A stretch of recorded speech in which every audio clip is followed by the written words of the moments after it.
জানাই আমাদের পিতামাতার শ্রীযুগল চরণে, যাদের অশেষ করুণায় আজ আমরা মানব রূপে এই ধরায় এসেছি।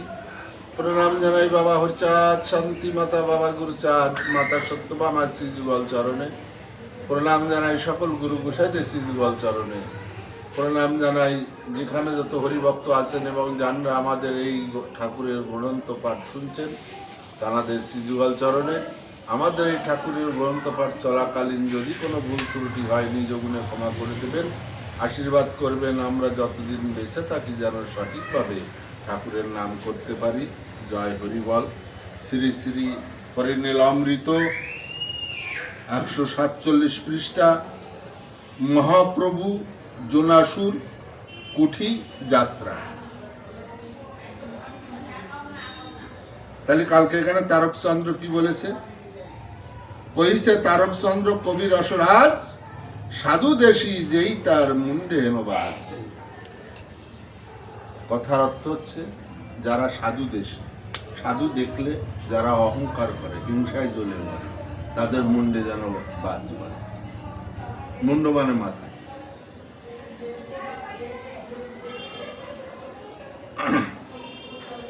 হাকিম হুকুমে যাহা প্রত্যক্ষ বলিল তাহা, নায়েব চলিয়া গেল বাড়ি। গিরদাহ বাত্রা এলো কার্যে এতে জবাব হলো, ভয় প্রাণ কাঁপে তরহরি। এখন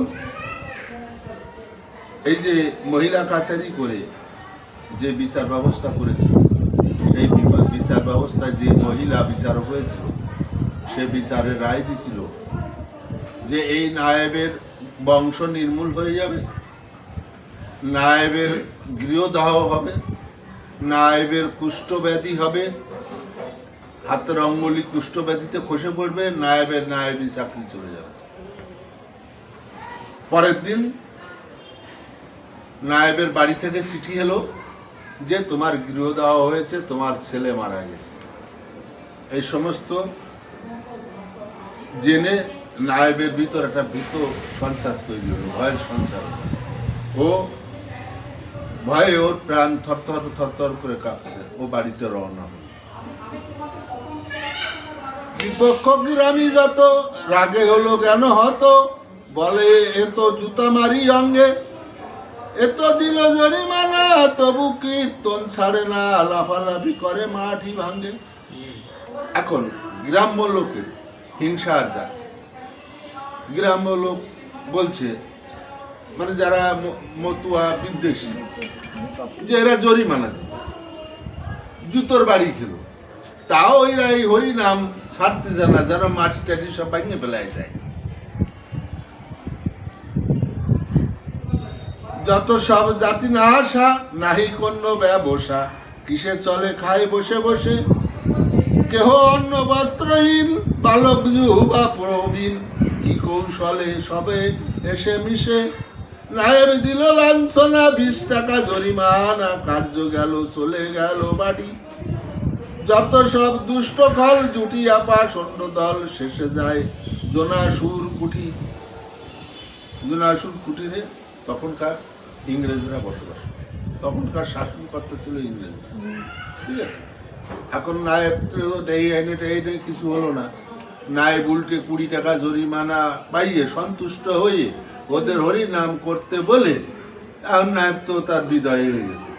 এখন ওরা কি করছে, তার থেকে কোনটাই কিছু হলো না, তাহলে আমরা জোনাসুর কুটিতে যাব। ঠিক আছে, নজর দিয়া সবাই ডিক সাহেবের ঠাই, করে এক কেত্তা দরখাস্ত, সাহেবের কাছে গিয়ে একে একে দাঁড়াইয়ে বাচনিক বলিল সমস্ত। পাষণ্ড মুখ নিশ্চিত, যতই আসে কয় তত, ভালো মন্দ নাহি যে বিচার, যত সব ভালো ক্রিয়ে সেই সকল তেজিয়ে, কয় যত কুচ্ছি টাকার। এখন আমি যদি কারোর কাছে নালিশ করতে যাই কারোর নাম, আমি তার ভালোটা কি তার কাছে কখনো বলবো? তার কুৎসিত গুলো বলবো, ভালোগুলো বাদ দিয়ে। তা এরা ওই গ্রাম্য লোক একই কাজ করেছে। এই যে মতুয়ারা যে কীর্তন করে, হ্যাঁ, এইগুলো ভালো ভালো জিনিসগুলো বাদ দিয়ে যেগুলো উল্টো পাল্টা সেইগুলো জিনিসগুলো সাহেবের কাছে গিয়ে পড়ে যায়। ঠিক আছে, সাহেব শ্রবণ করে বলে তাদের গোচরে যেই নারী কীর্তনেতে নাচে, কীর্তনে প্রেমাবেশে যেই নারী মিলে এসে তাদের কেহ কি জেনেছে, কহে পাষণ্ডগণ তাহাদের আত্মজান ওই কার্য বড় ভালোবাসে। এখন সাহেব বলছে যার নারী সে যে এই কীর্তনে ঢলাঢলি করে পুরুষের সঙ্গে, তা তাদের বাড়ির লোকজন কি সব জানে? তখন পাষণ্ডের দল কি বলছে, তারাও এই মতে আত্মবিশ্বাসী, তারাও এই কাজ করে। সাহেব কহিছে হারে তাহারা যে কার্য কহারে মোর মনে মন্দ নাহি আসে। আমি শুনে সাহেব বলছে যে ওরা যে কার্য করে আমার মনে তো মন্দ কিছু আসে, ভালোই আসে। সাহেব কহিছে বলো না কহিস মিথ্যা চলো, কুকার্য কি করে কোনো জানে, নাচে গায়ে নিরবধি তার মধ্যে কাঁদে যদি উপবর্তী জন্মিবে কেমনে। নাচে গায়ে হরি নাম করে ডলাডলি করে, হ্যাঁ প্রেমে উন্মত্ত হয়ে যায়, তার ভিতর তখন কুভাবনা কোন চিন্তা আসে কি। তাই দেখবে আমরা বাইরে যে যখন থাকি না কেন বিভিন্ন রকম মনের ভিতর হয়তো আসে, কিন্তু যখন আমরা মাতাম খোলায় ঢুকে যাই তখন দেখবে আমাদের মন একটা দিক মাতাম দিতে দিতে দিতে দিতে যখন একটা জায়গায় পৌঁছে যাওয়া হয় তখন তার অন্য কোনো দিক জ্ঞান চিন্তা থাকে না। এই সাহেব হতেই কথা বলছে। জয় হরি বল, আজ এই পর্যন্ত। হরি বল।